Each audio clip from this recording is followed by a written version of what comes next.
Good morning, everyone, and welcome once again, this time on behalf of this year's European Museum of the Year Award jury. It is a great pleasure to welcome you to this long-awaited event, marking the culmination of our year-long joint endeavor. We have gathered here to celebrate progress and advancement in our sector over the past year, but through innovation and strive for excellence. And it is at the same time opportunity for reflection and for learning from one another as we all strive to improve and learn how to navigate these challenging times within and beyond our sector, actually. And so let us all use these days to motivate and inspire each other to work and think harder about how can we serve and contribute to our communities. Thank you once again for being here today. So in this, thank you. So just to synchronize what I'm saying with the presentation.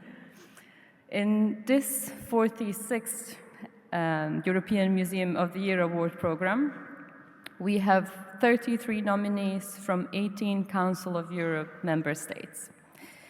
And it is truly fascinating to see all the diversity reflected in these year's nominees and candidates.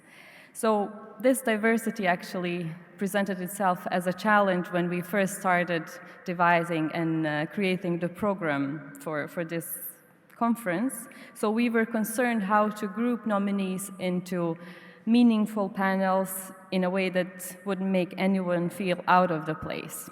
However, upon further reflection, we realized that all of your impressive, amazing work and practices actually are interconnected, and despite diverse social and cultural contexts in which you operate, you all and we all share a common goal of serving our communities to the best of our abilities wherever we are operating.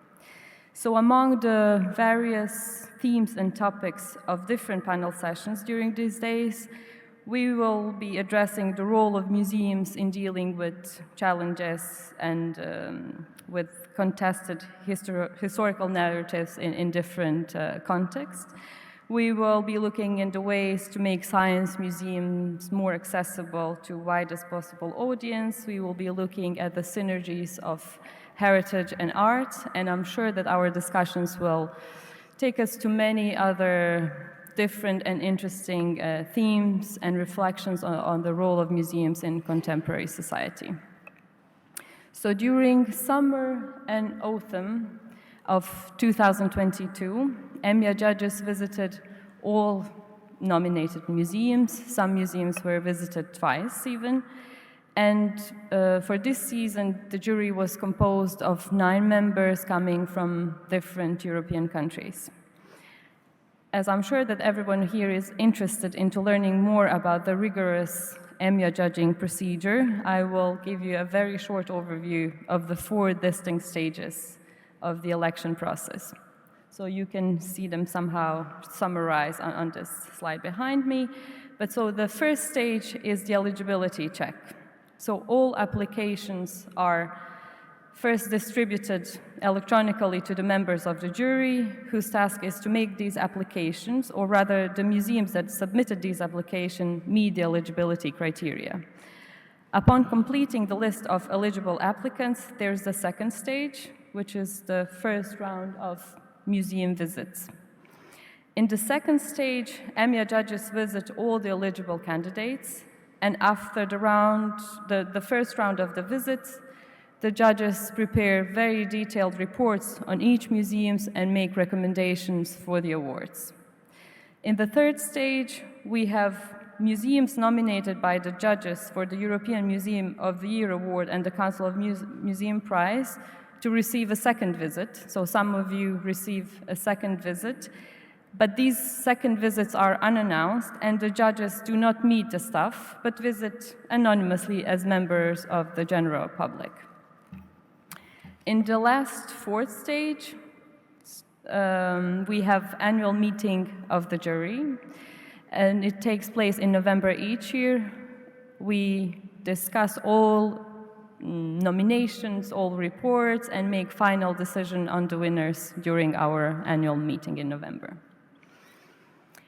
So I'm sure that all of you have already explored this year's candidates brochure by now. If not, please visit EMF's website and have a look at this year's brochure. It is, as of last year, as part of our efforts to promote ecological sustainability, we made a conscious decision to switch from printed to paperless web brochures. While there is still much work to be done in this regard, this small but significant step symbolizes our commitments towards a more sustainable future. So, during the pandemic, we have also introduced a new step or a form of how museums can share more about their work and practices using EMYA as a platform, and we have invited all nominated museums to produce short videos about their identity and work. And today, we have this invaluable resource for museum professional students and the general public that all of them can access and use these videos to learn more about the museum sector and some innovative and excellent practices. And these videos are also part of our brochures and now provide more comprehensive set of materials about every museum that is part of the competition. So I hope that days ahead of us will be productive and enjoyable, extending and strengthening EMYA community. And finally and lastly, I would like to take this opportunity to thank my fellow judges. They are somewhere around sitting area. And I really would like to thank them for their dedication and diligence in deciding on this year's winners. It was not as easy process as it never is, but with very valuable contribution of each member of the jury and very thorough discussions, we managed to reach what we believe are the right decisions. As you have already heard from Chair of EMF Jette Sandal, some of the members of this year's jury panel are leaving us after this conference, either because they have completed their mandate or due to other personal reasons. And I want to thank Mark O'Neill and Bernadette Lynch for their invaluable contribution over the past years. We will surely miss them. I would also like to thank EMF Administrator Pedro Branco, who is based in Portimão Museum in Portugal, who is supporting us for years and also in this year's competition. We are grateful for his help and also for his hospitality during our annual meetings in Portimão.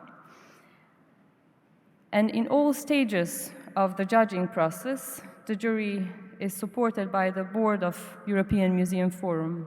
I would like to thank the board on behalf of the jury, especially to the chair of EMF, Jette Sandal, for her visionary and strategic leadership. And lastly, the judges travel to many countries across Europe every year, as you know. And we are greatly supported by national correspondents who help us navigate in every country where we arrive. With travel, with accommodation, with many different logistical issues, and we would like to thank them. I would also like to thank to our partners and supporters and MUBA for hosting us in this beautiful environment and setting. And I wish you all productive and fulfilling conference. Thank you very much.